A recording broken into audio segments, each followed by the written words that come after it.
are back with a mega early match day preview. Welcome back to the West Ham Network as West Ham play host to Brighton and Hove Albion on Sunday afternoon on the back of suffering consecutive defeats in the Premier League. In sharp contrast, Brighton make the trip to the London Stadium, having collected 4 points from fixtures with Manchester United and Newcastle United. Keep the comments coming in. We will be going through them as much as we can. It is an earlier slot, but I'm going to ask for your feedback if you are watching.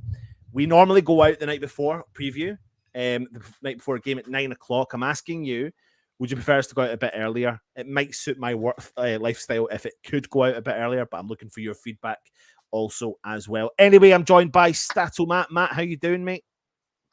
Good. Looking forward to our game. Yeah, positivity. Winning game on Thursday night. Everyone got going. Continue it into the weekend. Yeah, absolutely, mate. Absolutely. Now, very brief thoughts. You know, we won against Freiburg. We've got Brighton next. Bit of a bogey team for West Ham. Bit of an understatement. They are like fully. There's two games I don't like looking for at the start of the season, and it's Man City and Brighton. They're like the only two.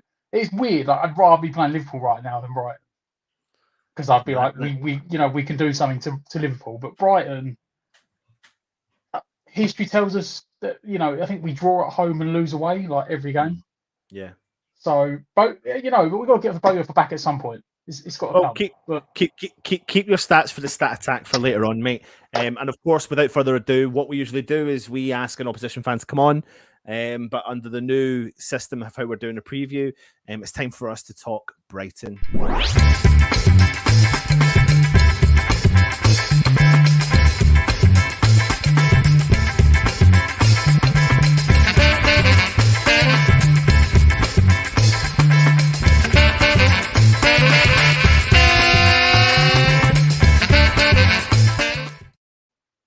Now, what we do, obviously, in the new setup for the preview is we ask an opposition fan to give us some of their update on Brighton. So we've, again, had Adi from the Albion podcast. He's also involved in the Brighton and Hove Albion radio station as well. So we'll jump across and give it a listen to see what Adi has said about the Brighton situation.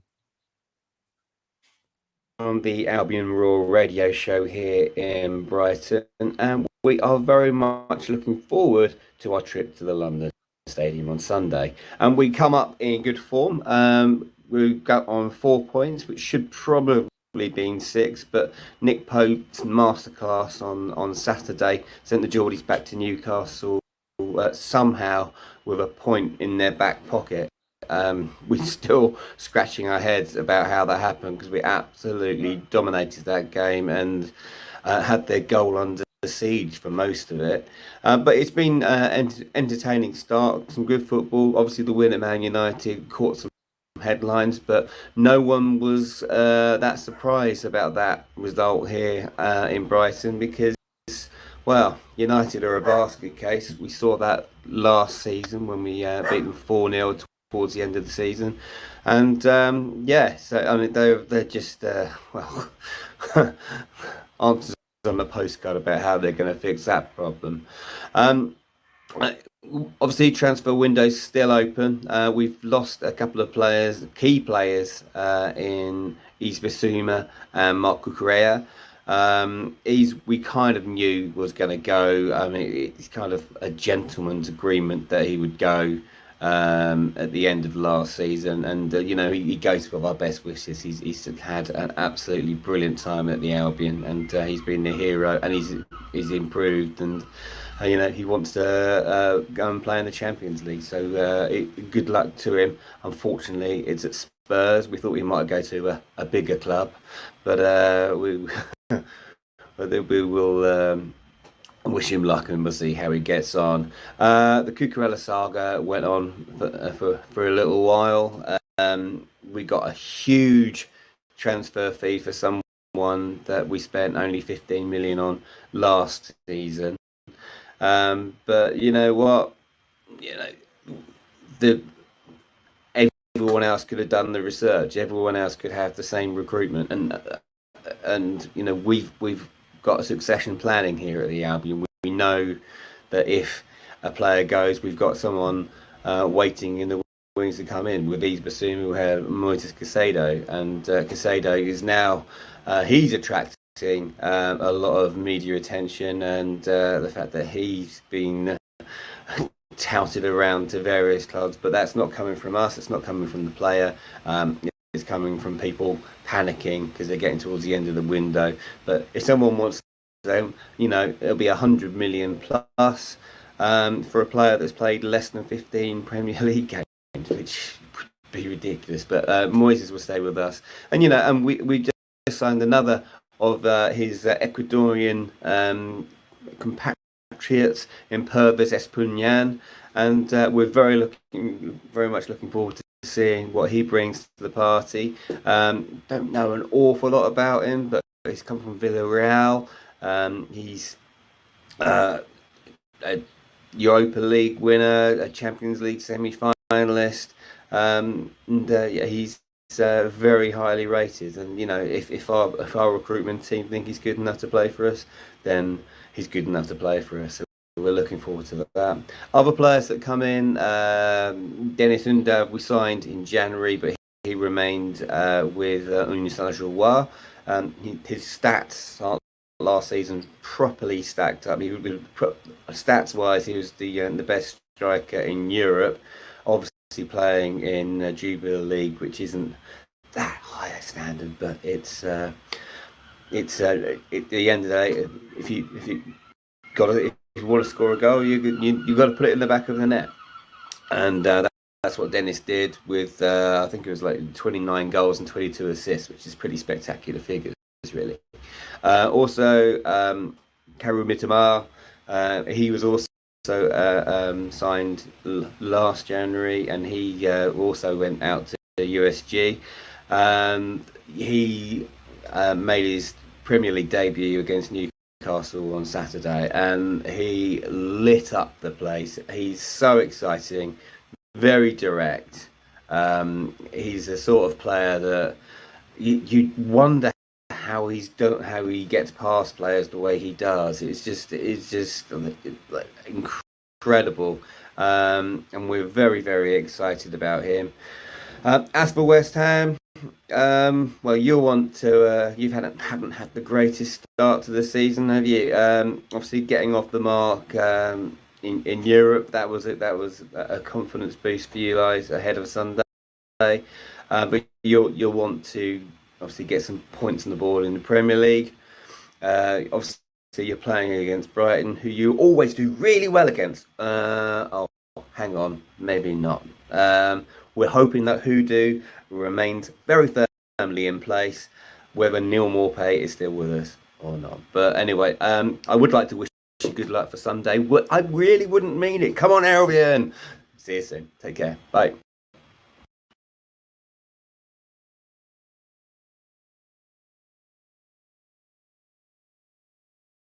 Love that bit of banter from AD from the Albion. Thought he would have chosen a bigger club than Spurs, so at least he gets the banter, of course, as well. And of course, we had the background noise of seagull sounds, which just made it more authentic as well. But what do you take from what AD had to say, mate?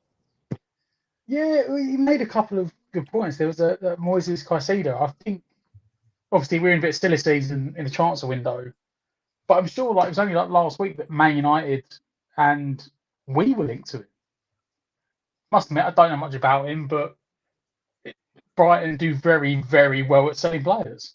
It's one thing I'm generally very envious of them for. Like, they don't get bullied over on players. Like you said, Cucurella, they sold him for 4 times the profit they paid for him a year previously. Ridiculous amount of money. Paid 15 million for him, and Chelsea bought him for 67 million. Yeah. And then they brought in Stupian, I can't pronounce his name, for 15 million. They literally just they already knew who they were getting in. They were like, yeah, you can have for that much, so we're going to buy this guy instead. And, they could end up selling him next summer for more money again. Yeah. Bissouma could be a big loss for him. Kind of glad that he's gone. Kind of upset that he went to Tottenham. Someone I'd love to have taken. Yeah. And of course, Maupay will probably almost certainly not be available tomorrow because he's half out the door, which is bonus for us. Yeah, yeah. But it is I mean, you know, Brighton fans know essentially that they have got this little voodoo over West Ham, and it's something that West Ham, you know, an opportunity for us to kind of, you know, put the voodoo to bed, you know, remove that and move on with our Premier League career, and that really takes us nicely onto the time where we discuss West Ham. Let's talk West Ham, Matt.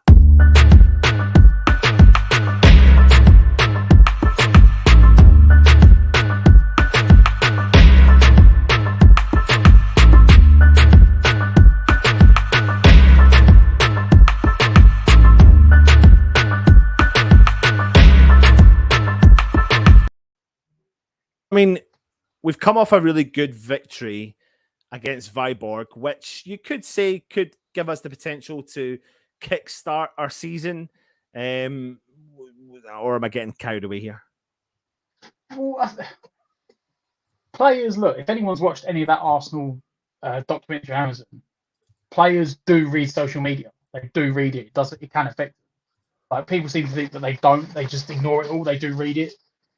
And players can get in their own heads. You know, Big Sam was one of the ones that brought in the psychologist for sport. Was it sports psychologist? He made the thing, didn't he? So the fact that people, in some corners, were questioning Bowen. Bowen went and got a goal. Both your centre forwards got goals. You know, and Cornet got an assist. Essentially, yeah. I mean, yes, we conceded a goal, which was unfortunate, but at the top end of the pitch, all the players that we needed just to get that little monkey off their back of Pete whispers in the ear of, "Oh, you haven't scored yet," and all, you know, because we know you see it so many times in football that especially centre forwards, they get in their own head. They might rush a chance, hack at it because they're like, "I haven't scored yet. I need to score." Goal's gone now, so they can relax a bit more, maybe a bit more calm. But it's assured. People needed minutes. You know, Bowen looked a lot better in the second half. So, yes, to an extent, it was almost like a glorified friendly, but people that needed minutes got minutes, and people that needed to get goals and get that bit of confidence, you know, Ben Rama again come off the bench, had a very good game. Yeah. He's really in confidence at the moment, and we wonder whether not selecting him might affect him, but actually he come off the bench and played really well again as well. So it's like he's got a point to prove, really, isn't it? Yes, to an extent, it is a friendly, but it was almost like a GL. You know, Yeah. to get the game at the friendly at the end of the pre-season where you don't play a good team, you play a lesser team on the basis that you're just going to go and spank them and put your confidence up at the start of the season. So it's almost like a mini reset. Hopefully, is the way they can look at it going forward. Well, listen, before we move on to, you know, the boys' press conference and discussing building the team, etc., go and check out this prize from our channel sponsors at Football Prizes. What a fantastic prize this is. This manager signed top from David Moyes plus £200 tax-free cash paid into your account, all for the price of £3.95 to enter. So if you are interested, I have put the link in the chat. Click on that link. That will take you through to the competition where you can register your opportunity. Now, there is 149 tickets available for this competition, and there's currently only 16 tickets sold. So you currently have a 1 in 16 chance of winning this prize. Obviously, by the time the prize ends, which will be on the 25th of August at 7:30 p.m, there will be more tickets sold, but get yourself involved in that fantastic prize over at Football Prizes. Now, we'll jump on to the press conference. Moyes was asked about Scamacca. He said, I think in time he will have an impact. I don't think it's fair to judge him right away. We will bring him into the Premier League gradually, but we've seen enough to see he will bring a lot for us. Matt, I mean, depends on what you and how you take what he's saying there. Do you take it with a pinch of salt? I mean, that we know we can sit here and Moyes is now getting very, very clever at disguising everything, but the history would tell us he's probably not lying. This is probably one of them times where he probably is being genuinely honest person. He's probably saying, you know, look at Ben Rama, look at Bowen, Souček, even Soufal to an extent. They all got time to mix into the team. Yeah. They got time to develop, bed in. And in fairness, last season, not this game as in Brighton, because it's different, but the games after Europe, we struggled. Yeah. Because we didn't have that option for rotation. Antonio was essentially playing up front for 90 minutes on Thursday night, maybe saving him for 10 minutes at the end with Yarmolenko, and then he was playing 90 minutes again on the Sunday. So, you know, in some ways, Moyes might be going, well, look, I played, Skamaka had 65 minutes, whatever it was. Antonio had 30, so, you know, I'm going to start Antonio tomorrow, give him 60 minutes, and then bring Skamaka on for 30. You know, it does give us the option of not having to knacker out a centre forwards by playing 90 minutes every game. So, yeah, it's going to be a difficult one to read because he could be the smoke and mirrors of, no, he is going to start, I've seen enough of him. Or for once, he might actually tell us the truth, boys, and he might just ease him in because he hasn't got to have the pressure of there's no one else to play. Yeah, for once, mate. For once. Moyes was asked about Augie. He says, obviously, he's getting the first game, the first win. Some of the players coming back onto the pitch is important. We gave Angelo a chance to get back on the pitch, maybe a little earlier than we would have liked because of the players available that he did as well. Now, before we come on to you, Matt, we had a chance to go and speak to our fellow international Hammer, fellow West Ham network, Richard, all the way in South Africa, to give his opinion on our defence.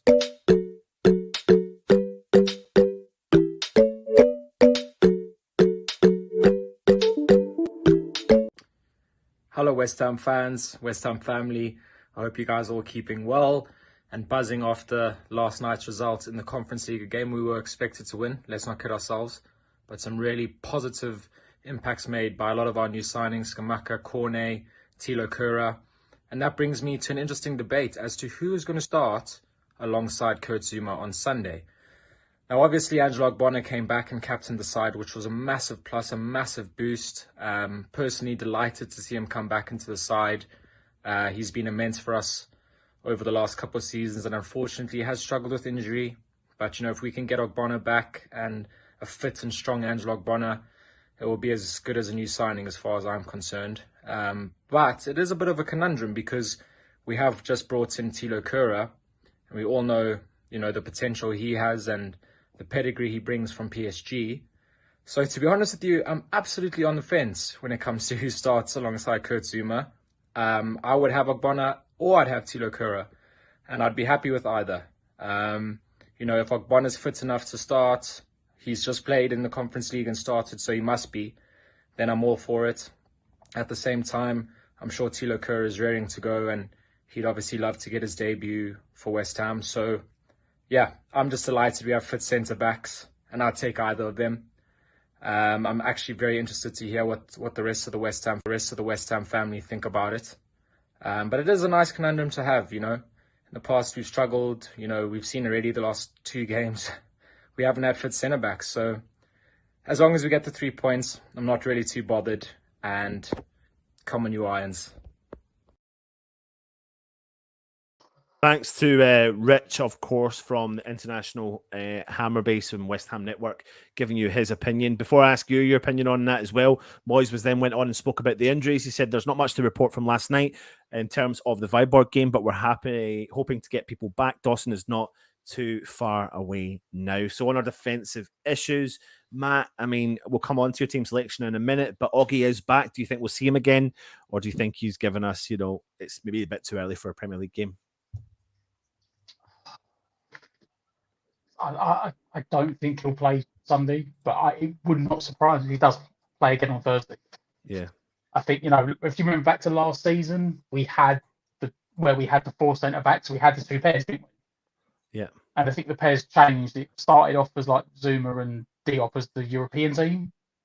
And then Zouma quite quickly went into the Premier League team and then it became Zouma and Ogbonna. So Ogbonna might find himself to get himself back into first team fitness, he might end up being that centre back.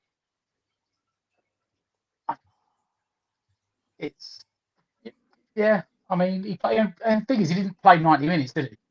He didn't even last the 90 minutes against Viborg. I think he played 60 odd minutes. We got that second goal, and Moyes went and made a triple sub, and it was like, okay, Oggy, you've had a very good run out for 60 odd minutes.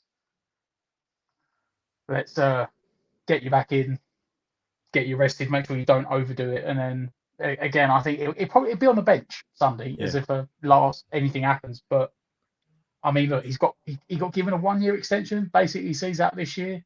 Yeah. Don't really see him going beyond it. I think he's going to get faded out this season, but I think because of the injury to Aguerd already, I think he's going to get phased out very quickly because we've brought another centre back in. Yeah. Yep. I get that. We'll talk about the centre-backs in a minute when we go through your team selections. Moyes was talking about Premier League 3 points, getting them on the board. It's really important. We don't want to get in a position where we're too far behind because we want to challenge the boys at the top, so we need to get off the mark. He also spoke about Brighton, says he's got loads of teams like that in my history. It's not Brighton, but other teams as well. They have a good team, a manager who's doing very well, a structure they play to, and have a lot of things going for them. We finished above them last year, though, and we have to show that on Sunday. I think if you look at their model, they buy a lot of players early, keep them in their system. They make them very valuable. I like their model. I'm not sure it would work at the top level, but it works where they are at the moment as well. Now, I did get a chance to sit down with my dad for a first time in a long time and get a chin wag about the game ahead of tomorrow. So let's go across and see what Big Jimmy Boy had to say.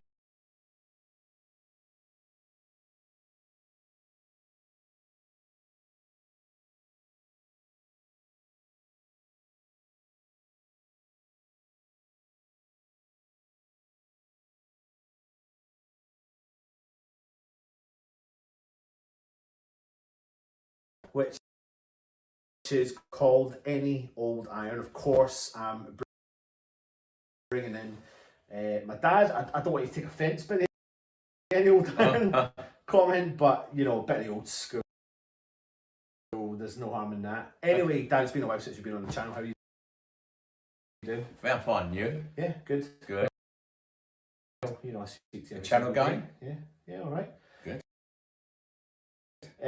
So Brighton up next on Sunday.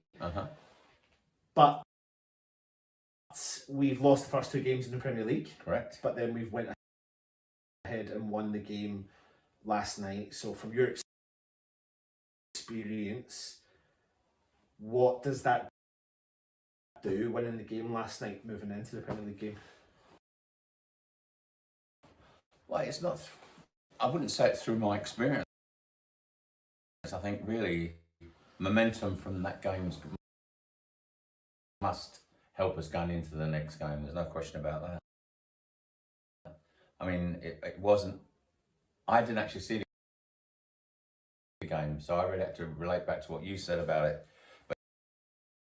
But you implied that it was a kind of a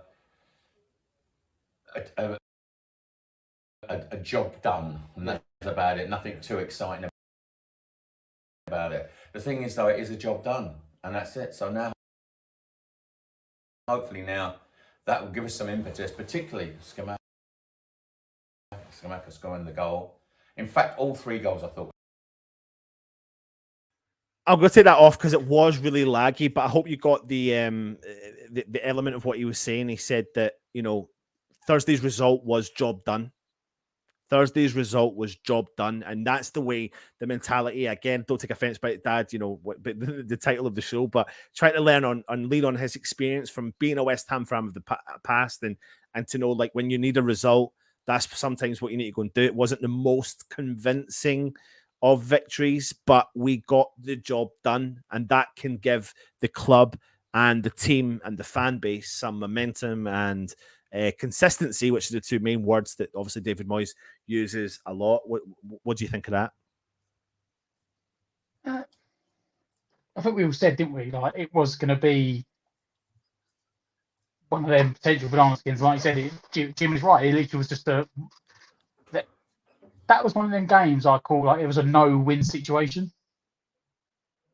Because if we win it, we were fully expected to win it. You know, and if we lost, then we'd have been like, oh, look, West Ham, another slip up against another minnow. So I'm sure Moyes would probably have had the mantra as well. He might have liked a bigger cushion for the second leg next week, but it would have been, job done. Get it out of the way. And yeah, we saw some promising stuff. Like I said, Skamaka looked. You could see already what he's going to bring. So the fact he managed to get off the target and get that, I think I still when we got Zaza, and every game that it went on that he didn't score, everyone just more and more pressure. So the fact he's got that goal out of the way early, he can take his time and develop and push on. Yep. But I mean, I want to talk about another part of the team, and that's the midfield. We know Declan Rice was missing for the game in Viborg. He's going to be back for the game against Brighton. We saw Coventry step up to the plate, and he was playing alongside Tommy Soucek, that's been very criticised a lot over the last year or so as a West Ham player. And we've got Flynn Downs that came on and made an appearance at the tail end of the game. And then we're hearing that we're in the market to bring someone in who can challenge the first team spot for the central midfield. That's the area that David Moyes is looking for. Now, I did manage to go around some of the West Ham social media accounts and ask their opinion on our midfield and what we need to do moving forward before I come to you, Matt.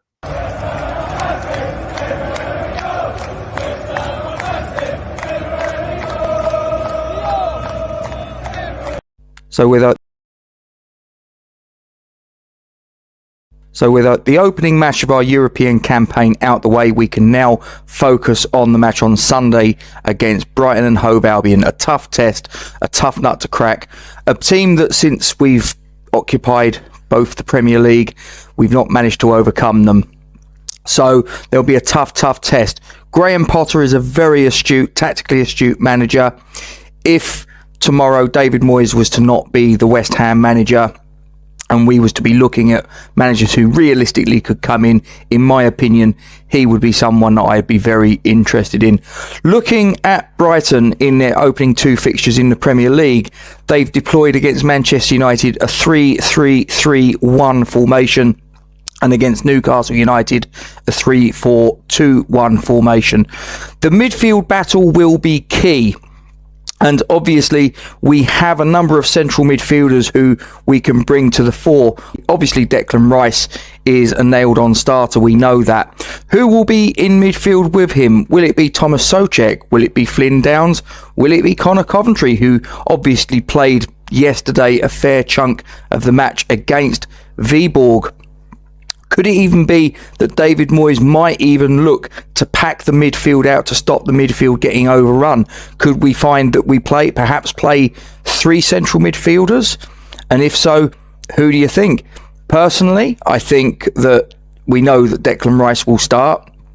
I suspect that Thomas Soucek will. Whether I think he should or shouldn't is another matter.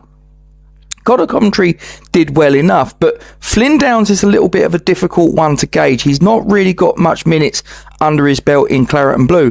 Could this be an opportunity for him to stake a claim for a first team berth going forwards from the Brighton game? Who knows? We're going to find out on Sunday, but the midfield battle, it will be absolutely key to our chances of success. Talk a little bit about the midfield pairing and stuff for the Brighton game on Sunday. Do we go with Soucek and Rice again, which is the tried and tested method? Probably the preferred choice of many. Do we bring Connor Coventry in, or indeed Flynn Downs? There's merits for both of the lads. They both showed some very useful football last night. But I think, against a club that we have had very limited success against in the Premier League era, I believe that we should put out the strongest 11 that we possibly can.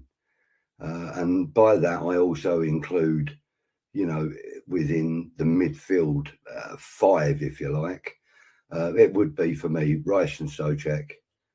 It would be Maxwell Cornet on the left. It would be Bowen out on the right. And it would be, for me, Pablo Fornals in the middle. And we know what a workhorse he is. We also know that his passing and his through balls will be absolute nectar for Gianluca Scamacca, who I believe should and will start on Sunday against Brighton. I really believe, though, that with Souček, Rice and Fornals in the centre. I think we've got a tried and tested triangle of hard-working, capable players. I don't really see anybody else interfering with that in the immediate future, because I think, you know, I honestly believe that trio there is the best that we have.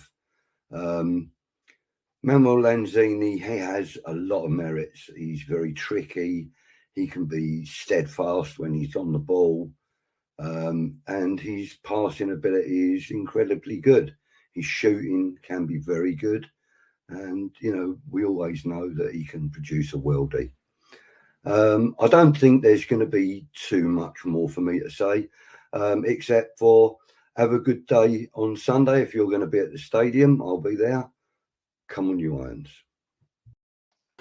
Thanks very much to Gatesy and Budgie from the Forged from Iron on YouTube channel and Green Street Elite from Budgie's channel on YouTube. Matt, what do you think from what they had to say? I mean, I take Potter as a manager, but I think a lot of bigger teams are also probably going to take him. No effect, and that's nothing against us. He is. You watch over the last 3 or 4 years the type of football that they play. I'll be honest, I'd be very surprised. The fact they brought Man United brought Ten Hag, if they wanted more domestic, Potter would have been one they should have gone for. He definitely could turn that team around. As for the midfield for us, I mean, we're get on to picking teams in a minute, but Moyes doesn't like changing teams without a drastic reason, and when you've got a player that's been here as long as we have, and he's been reliable for Moyes, I can't see anyone breaking that anytime soon. I think that's definitely one of the biggest things, though, isn't it? It's about, he always talks about consistency, always talks about motivation, momentum, and stuff like that. And you know, when I looked at Tommy Souček's stats, individual stats against Viborg, albeit Viborg, they were up there. Like he did go under the radar, 100% went under the radar in that particular game. But I see what Moyes is trying to achieve by trying to bring someone in, but I can't see Coventry coming in there. I can't see Downs coming in there just now. And I think it's going to be the trusted partnership of Souček and Declan Rice in the middle of the park. We are going to go and we'll talk more about them as we go through the video when we start to choose the teams, of course. But before we do that, we've got a chance to hear from someone in the media. So here is your view from the media.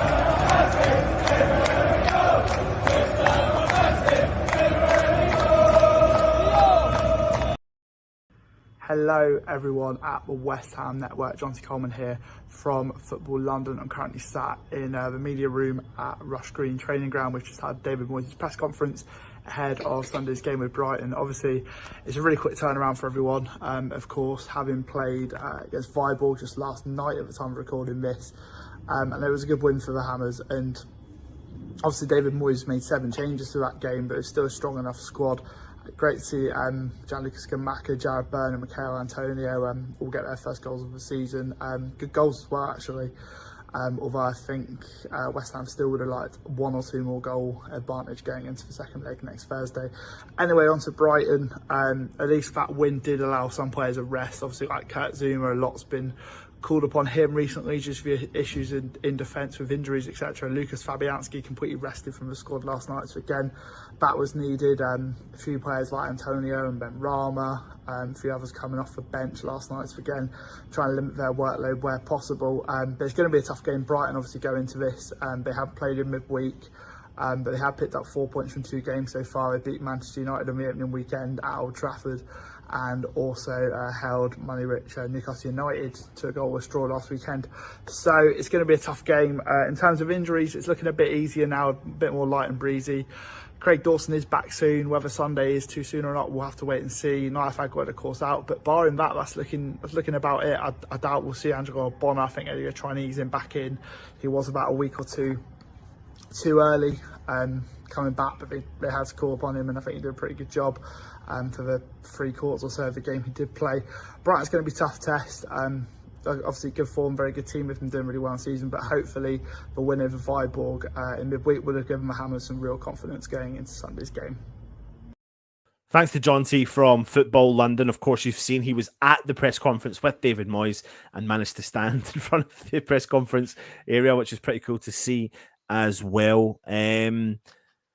But yeah, there's many choices, and I think what John T's kind of saying is kind of agreeing really with what we've kind of discussed about Ogbonna and some of the players getting the confidence boost that they all certainly do need. However, before we do move on, I am going to ask you to start putting in the chat now your starting 11. So if you are watching, put your starting 11 in the chat just now.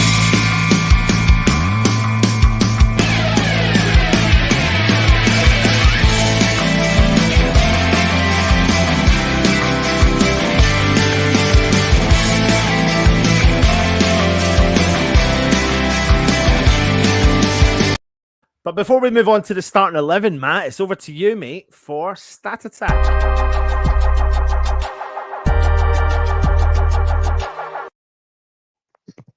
On you This go, Matt. section Matt, this really hasn't Go on. hasn't had a good start to the season. We had Man City and the stats were absolutely awful. Forest improved, and then we got Brighton, and the stats are just, as everyone would know, the stats are horrendous. I mean, for context, anyone that went on Twitter yesterday and saw West Ham United, we always pull up footage from a previous game, like, oh, you know, last time we won, this was this. And for about, is it 6 years now? They've just played that same game from the promotion season. And I think Vaz Tay scored a hat-trick because that's generally the last time we beat them. So stats aren't good. As I said, never beat them in the Premier League. The current record is 6 draws and 4 losses. And as I said, at least the recent history tends to be that we draw at London Stadium and we lose down at the Annex. This is the most. This is most defeats West Ham had against one opponent in the Premier League, or games not won. And this is the game Brighton have played most of the Premier League without losing. So to give you context of the run for both sides, it's the game we've played the most against one opposition without winning. There's the most without losing. The last 4 London Stadium games between us finished in a draw. If anyone wants odds for the Rackers tomorrow, a draw is on the cards. There you go, mate. After the loss, are you going? I'm trying to psych myself up here. After the loss to Forest, it's the 4th time in the last 6 seasons, 4 times out of the last 6 seasons that we've lost both opening 2 games. I don't know how many times we've lost the opening 3. I hope we don't get there. Brighton are undefeated in London since the beginning of last season, with 3 wins and 3 draws. So it's not just West Ham that struggle against Brighton in London. All the London teams do. They've only lost 1 away game in their last 11 in the Premier League, and that was at the Etihad in April. Right, listen, I think we need to stop. Matt. I got 2 left. I've got 2 stats left. Go on. One bad, one positive. So I'm finishing on the positive one. I left that for last. Yeah. We've always talked about Maupai, whatever you want to pronounce it. The guy we actually need to be worried about is Pascal Gross, who has been involved in 7 goals in his last 8 games against West Ham. That's the last negative stat. So for anyone looking for a cheeky goal scorer bet, Pascal Gross. Sunday, and this is the last stat, Sunday will be West Ham's 500th home Premier League game. No one out of the previous 8 teams to reach this landmark lost the 500th game with 5 wins and 3 draws. So that's something in our favour. Try and finish on a positive. There you go. There's Stato Attack. I hope you've enjoyed that little section of information. I didn't. Stat. I sat there reading it this afternoon and just got more and more depressed. Yeah, absolutely. Howard Ailes is saying stats are there to be broken. Absolutely. Absolutely. That's the thing. Yep. Loads of people in the chat. I'm going to quickly jump through some of the comments before I go into your starting 11, Matt. High Creatures, great and small. Foshi's saying, I don't think the big 6 would take Potter. You know, West Ham, Leicester, Newcastle, Villa, or England would be realistic next step. GPs, they're all talking to each other. When's Anton going to start rapping about his dirty fish? anytime soon, mate. Moyes is too set in his ways. I don't see too many changes for tomorrow. I seriously think Moyes will field the same team selection for the Forest game. I don't agree with it, but Moyes is Moyes. Irish Tommy says, I can't believe anyone would drop Ben Rama. For saying, I agree with Gatesy. Potter could be the great manager for West Ham in the future. He's got a bit of magic with him, to be fair. I don't know how many injuries we have. Hard to pick a team. Like we said, that one that's already done. Troz is saying we should play 2 up front as they will dominate the middle. Right, I'm just going to mark some of the comments so I can get onto them as I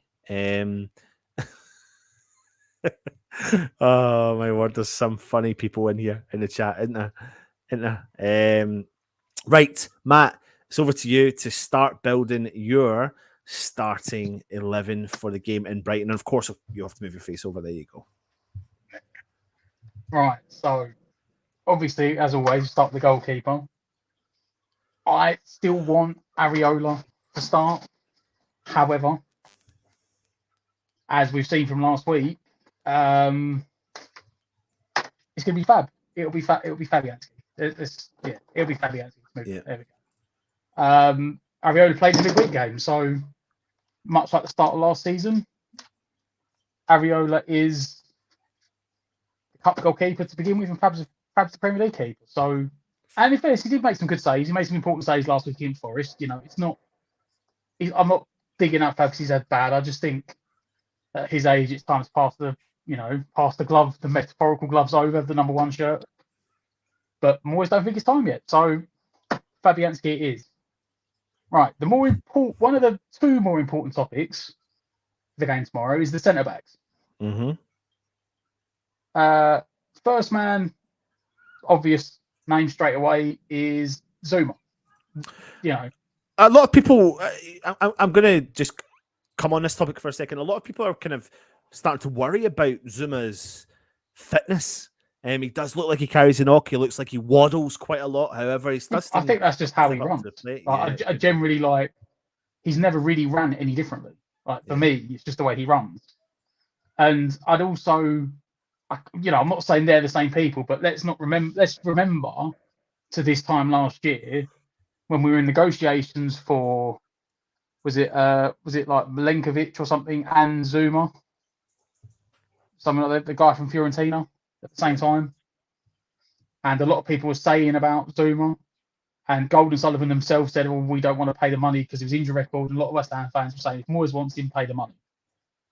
Moyes wanted him, we paid the money. And in fairness, as I said, he just, that looks like the way he runs. Yeah. You know, it's a bit like Antonio sometimes. Antonio takes a knock and then he runs weirdly for like 10 minutes. Yeah. And you think, oh, that's it. He's done for the day. He's injured and then he's fine. Zuma's probably looked a bit out of sorts. He looks more out of sorts against first game against City than he did against Forest. Mm-hmm. Because they played on the left-hand side and I don't think he likes playing it. I think he prefers playing on the right-hand side. And, I think you noticed the Forest game, Johnson did end up playing on the left-hand side to let Zuma play on his side. Yeah. But so I think Zuma will be... So the key question then for you, who's going to partner him? This is the one. I said, I don't think it'll be Ogbonna. I think Ogbonna will be on the bench. Maybe just to fill the bench out because we didn't even complete our allocation last week. I think he got important minutes in Europe. I think he's still on his pre-season schedule, coming back from his knee injury. So I don't think it'll be him. Dawson equally doesn't sound like it's going to be him. The fact that we bought him Wednesday and he played on Thursday, I think he's going to start. I think he'll play maybe right centre back. I think he might play on the. Yeah, I think he's probably going to play right side of that back too. And from the way he played when he come off the bench, I think they're going to need it. On him, I mean, I know we've not seen a huge amount. We've only saw him come off the bench, but a couple of times he gathered the ball. I think he stopped an attack. I think he took the ball down on his chest, and he actually the ball was going out for a throw in, but he quickly picked up pace to collect the ball with his left foot and then played a really nice ball forward. And then I think he played the ball forward for the Benrahma attack for the Antonio goal. Yeah, that's what I was going to say. Go on. It's the fact that he seems very composed on the ball. And the one thing he seems to have, which obviously I think Aguerd's got as well, but Zuma, Bonner and Dawson are lacking. It's not the long ball, because I mean, like, Dawson almost made it a trademark last season. Dawson seemed to have that range of like a 70-yard massive ball down the pitch. But if you go back to that third goal on Thursday night, Kahir brought the ball round his chest, and he skipped out whoever was centre back with him. He skipped out the midfield, might have been Coventry. He skipped out Suvall at left back and played it straight out to Benrahma, allowing Benrahma to literally straight away phase up 1-on-1 against the fullback and get past him to score the goal. Yeah. And so many times over the last few years, we've sat there and watched the ball go goalkeeper, centre back, fullback, centre back, fullback, long ball. Yeah. And then we might get it not. And there's so many times when I'm sitting there and when I'm watching it, I'm like, you don't need to play it like, you don't need to go right back to centre back to left back to go to the left winger who's open. You can go centre back to left winger, or you can just go centre back, skip one centre back to left back. And it's just that in itself, which something sounds so basic, is what our defenders don't do. And him bringing that in just up the tempo of the team. Yeah, 100%. Added to that, the fact that he's quick as well. That's the only other thing that Ogbonna and Dawson don't have, is pace. Right, and if let's move on Creswell, to... Yeah, if you've got... As I'm pulling into, if we've got Creswell playing left back, you need someone alongside him that's got a bit of pace. Yeah. You need pace to cover it. If you are watching, I mean, with regards to what Matt's saying about the defence, and what I did really notice at the weekend was or midweek, last weekend and going into the midweek game, is that pace is the biggest thing. It really is the biggest thing now. Having Harris and Ashby and Ben Johnson there, they definitely gather a lot of pace between them. There's no ifs or buts about that. And Safal and Cressy, Safal seems to have just kind of dropped off at his pace a little bit. We'll come on to him obviously in a second, but I think you can now clearly see, clearly is the key word here, why we need pace in that position. But you've obviously put Creswell in at left back. Who is in at right back, Matt? Right. So for me, if I was in charge, I would actually I'd give Ashby a go. Yeah. I actually would. I think he's even quicker than Johnson, and he offers more. At the moment, he offers more going forward. Johnson might be the better defensive right back, but I think as attacking right back, Ashby seems to offer a lot more. Having said that, it's Moyes, and you've already got one change in your back four. Moyes isn't going to make two in one game. So that being said, I'm going to go Sufal. As you said, he's lost a bit of pace, but he is reliable. He's still solid. He didn't actually have, I know he did get clambered over by that 6-foot bloke for the header for their Vibal's goal, but he actually had a rather solid game playing out of position on the left-hand side. He didn't look bad. He's had a lot worse performances. He looked like he might be getting somewhere. Even if he's lost that yard of pace, he looked like somewhere back to his old self. He played that good ball down the line on his right foot to set up the first goal. So, I mean, look, it might be a case of that Johnson and Ashby end up being the centre back, the right backs between them for years to come. But for now, he's going to stick with his trusted options. And you know what? The only thing I feel sorry about having picked this team myself is that I don't think Johnson deserves to be dropped. Yeah. So you never know. Maybe Johnson slips in at right back instead. But for me, I think that's the team most likely to be picked tomorrow. Right, let's move on to the centre midfield pairing. We get the obvious one out of the way first. Captain returns. El Capitan. Yeah. Rice, baby. Go on. Stop. Elaborate and listen. Anyone seen that on Twitter? Absolutely hilarious. From League of Their Own, I think the other day Rice was on. He would always, and it is, especially now he's the captain, he will always start. if available. The big conundrum, the other big conundrum Moyes seems to have this year is, especially at the start of the season, is who do you play alongside him? You know, we spoke about playing alongside Zuma, and then you've got who do you play alongside Rice? However, I don't think Coventry did. To it, haven't we? I don't think Coventry did anything wrong in his game in midweek. He tried to play the Rice role of just dropping between the fullbacks, picking the ball up and getting it going again. Yeah. Again, no, Moyes just doesn't drop what he deems as a good performance. If he deems you've had a good performance, he won't drop you because he rewards good play. And as you said, if you go back to the game of midweek, individually, Souček had very, very good stats. His days as guaranteed first team are maybe numbered. You know, it'd be interesting to see maybe if they rotate and play Rice and Downs against Freiburg as the second leg and see what Downs brings to the table.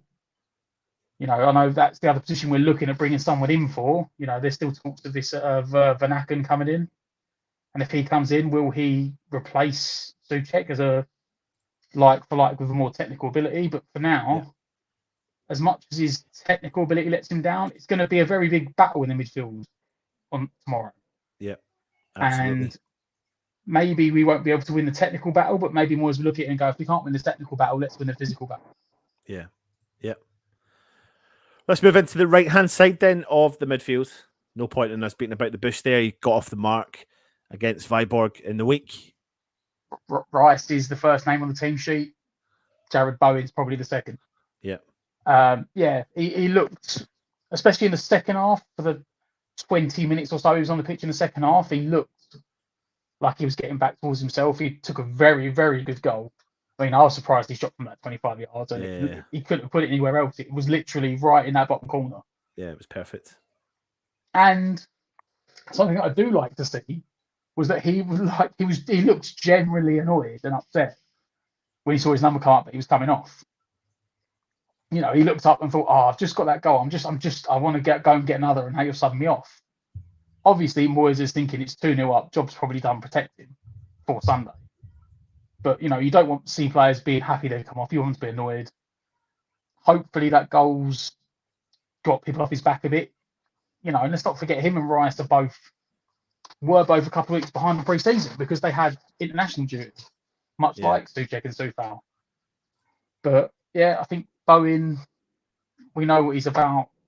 Hopefully he'll get somewhere near the same sort of goals this season, and he's definitely going to start. Well, let's move over to the left-hand side then. You know, a position that many players can play in, but what do we do here? So some people are going to jump on this, but like before you jump, just wait for the team to be built, right? Because I know as soon as I say this, some people are like, well, how can you drop? Like, just bear with us a minute. I'm putting Cornet out on the left-hand side. You know, like we said a minute ago about pace, and the impact of having a pacey winger is apparent to see, especially if you've got Creswell playing left back. You know, Creswell's not going to bomb forward, he's not going to bomb on. But if you've got a left-footed left winger who's going to hang out on the left-hand side, offer the option of the ball in behind for Creswell, or create the space for a cross to come in. As we see, Cornet's got a very good left foot. You know, the delivery for Skamaka's goal, the trickery, he beat his man not once but twice. Unlucky himself not to get a couple of goals in the second half, including that overhead kick that the keeper saved. So I think he's definitely probably played his way in to the starting 11. So for me, it's Cornet on the left. Cool. Excellent. Keep your comments coming in with what Matt is saying about him building his team as we move into the middle of the park, the number 10. Obviously, we had Dan Van Dangles. Man, we had him on the stream on Thursday night. And we spoke about the number 10 position. We said that's probably the awkward position at the moment. I said at the time, if anyone was going to play themselves out of the team, it was Lanzini at number 10. And he stunk the place out again. He was awful in that first half. Fornals came in and Fornals played well.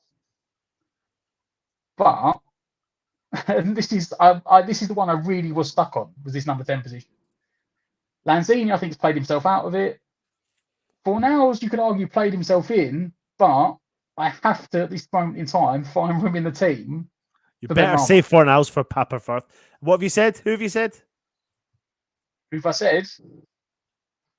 You have to find room in the team for Benrahma. You have to find room in the team for him. He is West Ham's informed player at the start of the season. I'm sure if we go back to last season, he had a bright start to the season as well. He had a very, very good game against Forest. He was best player on the pitch. You believe the rumours, that game alone changed Moyes' decision apparently on letting him go. Apparently up until that point, he was very open to letting Benrahma go for the right money. And then he come off the bench on Thursday. And he done the same sort of thing again. That goal, he actually beat his man well, got to the byline and picked someone out. And number 10 is the first two games, is a position we've seemed to struggle. Lanzini really didn't offer much against Nottingham Forest or Man City. And it's almost like injuries are finally catching up to Lanzini. And I thought last season he was a very accomplished player, and you could see that his technical ability and his ability to sit in between the lines, pick out passes and feed passes was working. This season, it's like you said about Soufal maybe losing the yard. It's like Lanzini's lost the yard, but he didn't have a yard that he could afford to lose in the first place. He was never the quickest player. Whereas when Fornals come on against Viborg and was a much more mobile number 10, zipping it about, getting in between places, the game opened up. So I would have gone for Fornals, but you can't, on Benny's form, you can't drop it. And I think he plays better when he's got a bit of space and a bit of freedom. Don't restrict him on the left-hand side. Don't lock him into getting up and down, tracking back. Let him have that free roam around the middle of the pitch, link up with the wide players, appear here and there, and I think you might get the best out of him. So let me jump into some of the comments here, because there's loads of comments here. People agreeing and disagreeing with you. Garino and loads of people in the chat said Rice and Fornals is a centre midfielder with Benny in front. Mandy is saying Matt put Cornet right wing, Bowen in as the number 10 behind Scamacca, Benny left wing, Fornals and Rice in the midfield. Irish Tommy is saying sorry Matt, but there's no way Moyes plays Benny and Cornet. Apache is saying spot on Matt, Benny has to start. Moyes is ice cold from Fremer. He'll bench Benny and put him on in 80 minutes. WHUFC is saying I would use Benny as an impact sub. Moyes is stupid if he did that. Fremer best player last two games. Papa says can't hate the logic. Fornal deserves it. Right, let's move into the number 9 because we are coming up to the hour mark. So who is going to be leading the line starting tomorrow, Mr. Statoman? This may be the most debated position. But we did speak about it earlier. Now I'd like to clarify that this isn't even what I actually want. This is what I think Moyes is going to do. I'm putting Antonio up there. I'm putting Antonio down the middle. Okay.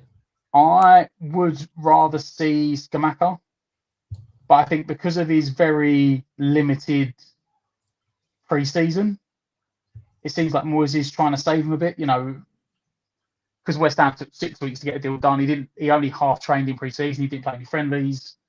It looks like Moyes is trying to build up Scamacca's fitness. And like we said earlier about the European games, the fact that Scamacca played 65, 66 minutes, whatever it was, and Antonio played the last 20 quite comfortably. I do believe at the moment that Antonio is going to be, at least in the near future, Antonio might be the league centre forward, and Scamacca might be the cup centre forward. I would rather have it the other way round, but I can see Moyes going. Last year we got burnt out at the end of the season. The last 2 or 3 months of the season were hard for us. We played a lot of games. We didn't have the players to do it. We couldn't rotate round. So now we do have 2 frontline centre forwards.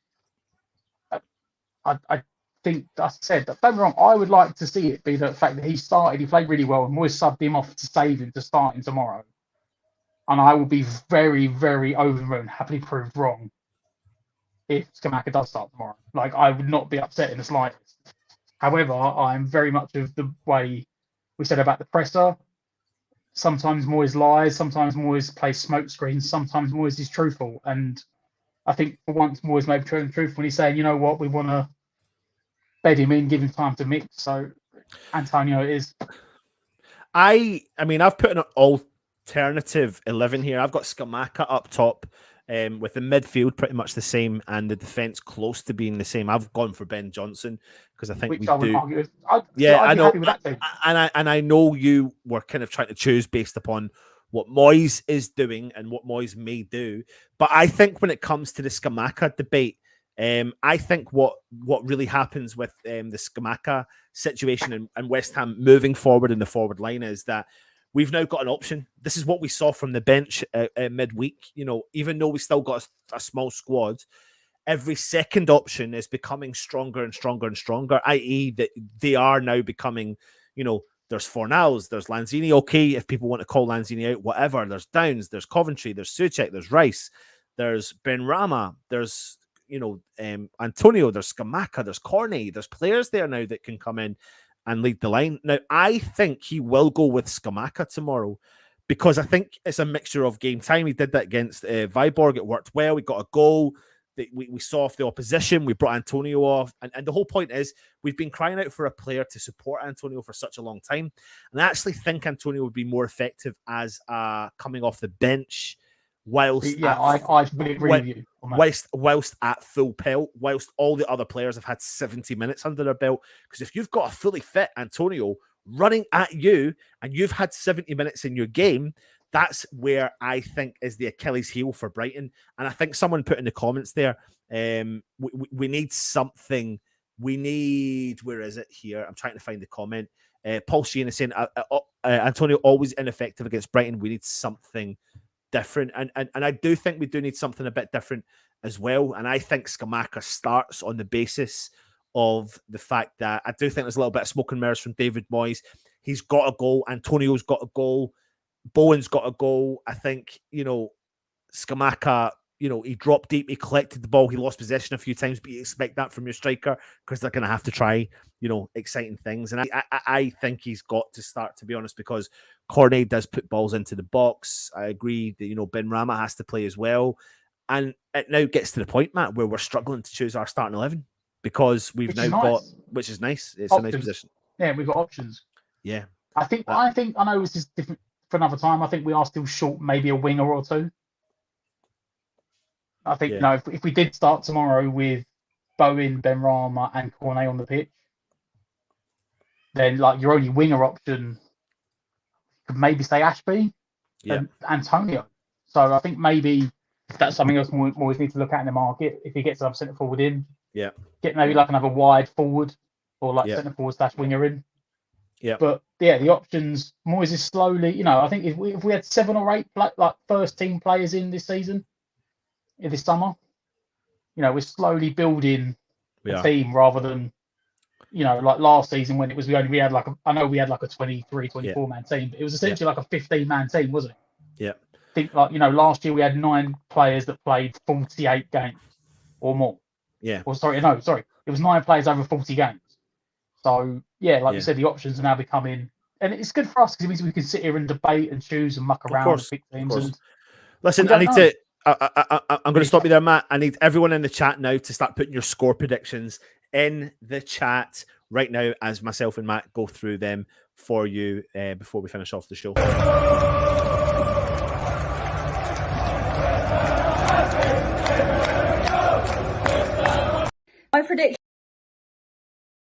My prediction against Brighton this weekend is actually that we managed to finally break the curse and beat them. I'm going to say a 2-1 scoreline. Might be overconfident here, might eat my words later. However, I think if we can get Scamacca and Cornet getting some decent game time, there's everything to play for. There's no reason that we need to lose every single time to Brighton. So there you go, 2-1 to us. Brighton, Sunday. I'm not confident, but we are due a win. We've got to get a win this Sunday. This has got to be the time to do it. I'm going to go for a 2-1 win in our favour. Let's have Scamacca and Bowen scoring, and let's finally do them. Come on, you Iron. Right, I'm going to, Matt, go straight over to you, mate. What is the predictions? You know what? records are made to be broken. I'm going 3-2. Right, okay. 3-2 to West Ham. And I will take that right now. And I'm going to go 2-1 West Ham as well. Matt Foster is saying 2-1 West Ham. Maddie G is saying 2-1 West Ham. GP says 3-1. Fremer says, I think Moyes is close to picking Skamak over Antonio, then benching Krez or Souček. Papa Thirst says 4-0. Fremer says 2 each. James says 2-1. Brighton, no way. 2-1 to Brighton. I'm sorry to say, Potter has Moyes' number. Hopefully not, Irish Tommy. No, don't predict a win. You have cursed it. You do know it's Brighton, people. De Gea, wow. 1-0 to West Ham. 3-1 West Ham from Daniela. 3-1 to Troj to West Ham. We'll get overrun in the midfield. Mark my words, Brighton's inverted wing backs will make our midfield look like they've stuck in the mud. I'm genuinely worried. 1-0 Brighton. There's the full thing as well. So there is the end of our preview. Now I'm going to ask you to do me a favor. I'm putting a link in the chat. The link is actually for Young Jakey Boys West Ham unofficial preview that is currently live right now. So if you are watching, click that link, go across and give Jake some much needed love. If you've never watched his shows before, he's doing his live preview now. So please do me a favor and click that link and go and show him the love and let him know that I and myself and Matt sent him over from the West Ham Network. Put it in his chat and let him know and give him as much support as you can. He absolutely he needs it this week in particular. So please go across and do it. I'm predicting a 2-1 West Ham win. Matt's predicting a 3-2 West Ham win. West Ham win. Thank you very much for joining us. Listen, please give me the last bit of feedback, which is, are you happy that the show's coming out earlier or would you rather it later? Please wait up, put it in the comments, let us know with that feedback as well. But like I said, go across, give the love to Young Jakey Boy. Tell him that Matt and Anton sent him. Join us later on as we will be coming out with another video. And that is going to be Tweet All About It from our good friend Holly. So make sure you do keep an eye on that. Tomorrow there'll be a match day morning and a match day live in the afternoon. So keep an eye on that. If you are new around here, please hit that thumbs up. Of course, hit the subscribe button as well. If you're interested in becoming a channel member, then do that also. Thank you for watching, everyone. Make sure you go and check out Jake's channel. Stay safe. And from Matt and myself, come on, you bloody beautiful irons.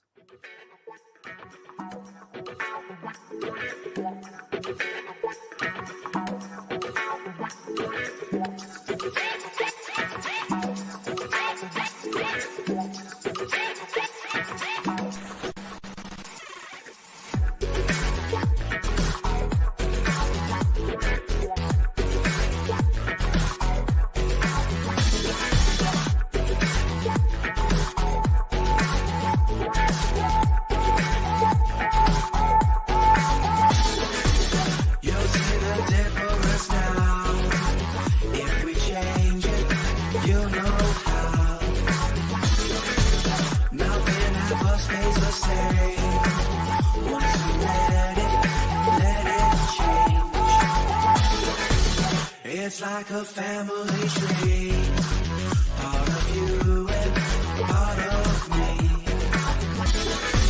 And if we should